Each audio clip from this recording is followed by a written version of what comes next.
Assalamualaikum teman-teman, kenalin, saya Vivi Tiana Nasution dari Program Studi Asuransi Syariah 6A, Fakultas Ekonomi dan Bisnis Islam, UIN Sumatera Utara.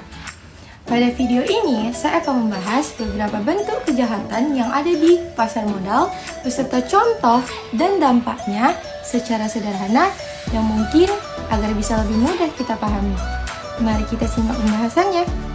Teman-teman sekalian, pada saat kita mendengar kata investasi saham, mungkin yang ada dalam pikiran kita adalah suatu keuntungan ataupun peluang bagi kita untuk menambah penghasilan.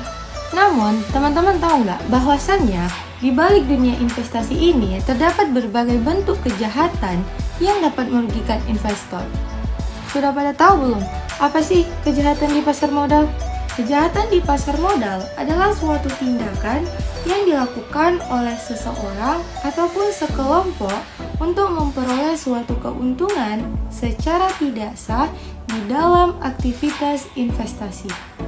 Di mana akibat dari tindakan-tindakan tersebut, investor lain bisa mengalami kerugian. Mengapa? Karena keputusan apa yang mereka ambil dan tindakan apa yang mereka ambil itu tidak sesuai dengan kondisi yang sebenarnya.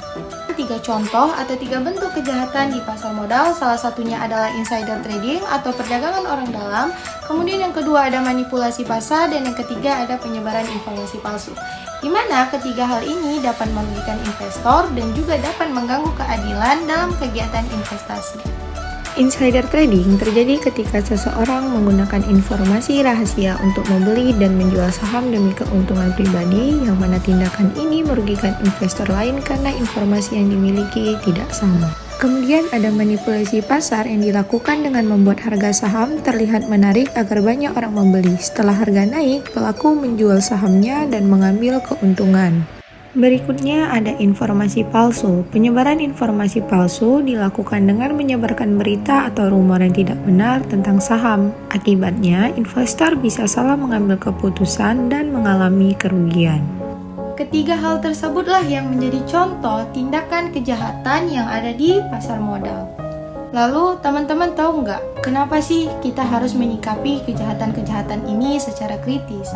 Karena pada umumnya pelaku kejahatan itu seringkali memanfaatkan kurangnya pengetahuan dari seorang investor.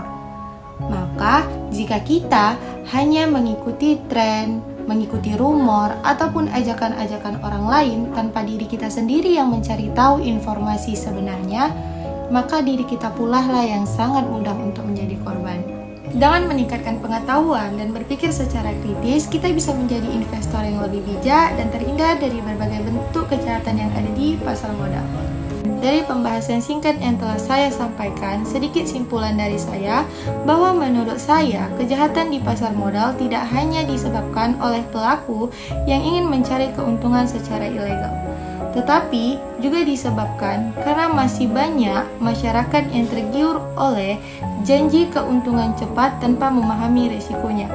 Karena itu, seorang investor perlu meningkatkan literasi keuangan dan melakukan analisis sebelum melakukan investasi.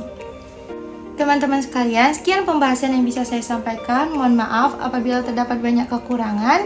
Sampai jumpa di video pembelajaran berikutnya. Wassalamualaikum warahmatullahi wabarakatuh.